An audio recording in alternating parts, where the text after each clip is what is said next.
Well, as you mentioned, the epicenter of this is at Columbia University, which is in New York, where the university president made the controversial decision to send out the police to make arrests.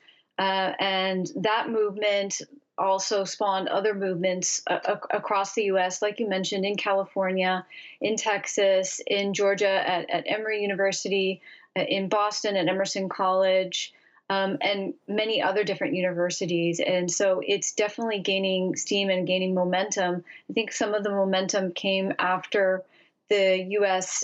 Congress voted to provide more billions in aid to Israel. The U.S. generally gives about 3.8 billion per year to Israel, and so there's been a lot of angst about the way the U.S. administration has handled the conflict in Gaza, and generally very low approval ratings for this. In particular, if you look at those that are under 30, 70% are unsatisfied with the way these things are handled.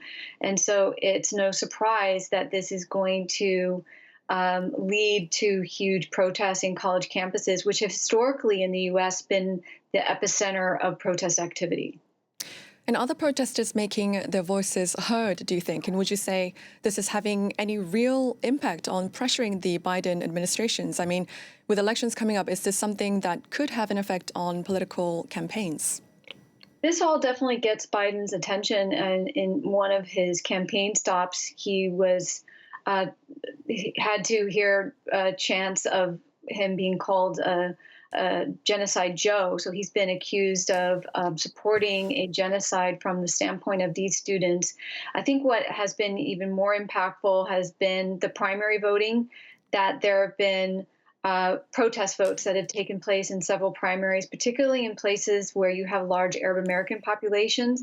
If you look at the state of Michigan in particular, which Biden won by just several hundred thousand votes, that has several hundred thousand Arab Americans, and his approval rating with Arab Americans has absolutely plummeted to 17%, where he had garnered about 60% support. There are other states with large contingencies of Arab Americans that these are in really tough swing states that he will have to win if he's going to beat Trump in November.